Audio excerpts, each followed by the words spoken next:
Hey, this is Peter Osborne with BeaverBlitz.com, and today I'm going to be reviewing some film of News Blenheim, the center for Oregon State, and going to show some things that I think he does well and some things where I think there are some opportunities, and kind of give you an idea of ways that News has helped the team and things he could maybe work on in the off season. So in this particular play, which I'm going to let run here pretty soon, this is against Cal. This is actually Oregon State's first offensive play of the game.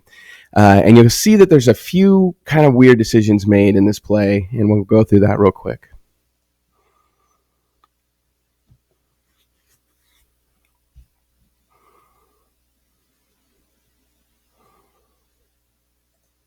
Okay, so on its face, this play looks a little bit like a fail.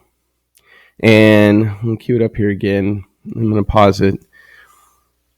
Obviously, we had penetration, and play was stopped well short of the goal. So in this case, if you were to draw a line, basically, that was a terrible line. If you were to draw a line here, all right, we're running this way. And these are the guys most likely that can make a play, and I'll include him too. Right, so these guys are pretty far back. So if our running back gets going and can really start moving, I expect no one from back here to make a play unless it's way down here. So from that side, you have 1, 2, 3, 4, 5, 6 Cal guys. And since we're overloaded to the left with a tight end and an H-back, you have 1, 2, 3, 4, 5 offensive guys. So that's not great numbers, but it's still enough in this situation to make the play. And the reason is we have a lot of opportunities for double teams, and Oregon State chooses some, and I think they may have made a communication error or a planning error on this play. So right now, since we know this play is going this way, you have a couple options here. So you have these two guys could double this guy and try and get up here, because I doubt this guy's going to come back and make the play. So you could have these guys double up through here. And now you could have News and Gus here could try and double up through here, right? So you have these guys coming through here. You have these guys coming through here to try and get to one of these backers. And now you have 3 guys here for these two specifically, and then maybe one more out here. That's the double I would do. And unfortunately, what happens is we have a couple guys leave kind of early to go downfield and get the linebackers, and we leave someone unblocked. So let's move forward a little bit on this film.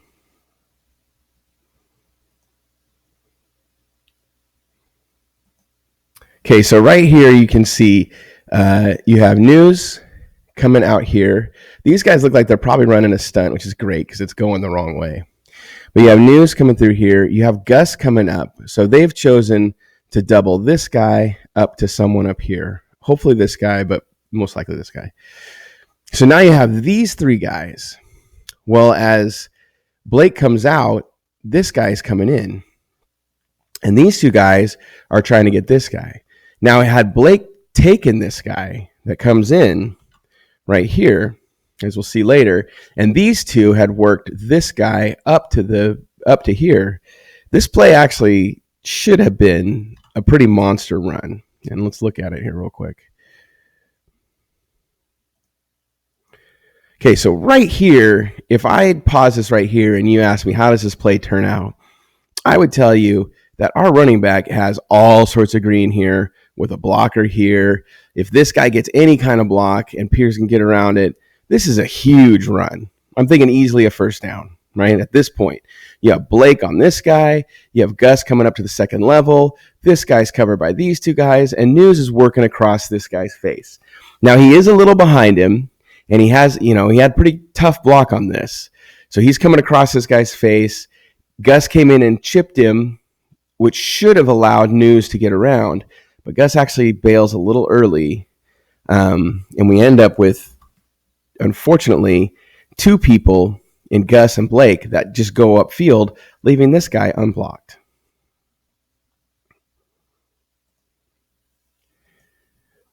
So the guy that got released basically runs free and stops this play. But if I go back just a hair, all that was way too many hairs. But I come back to this play. Oh my gosh, derailed. This is why you should never listen to me.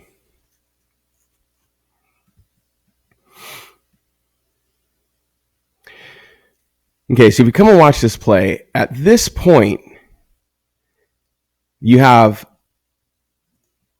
a huge opening, right? And if you watch 73 here and you watch 63 here, look at their paths. How either one of these guys continued on, specifically Blake, knowing that these guys are covered with these two outside guys.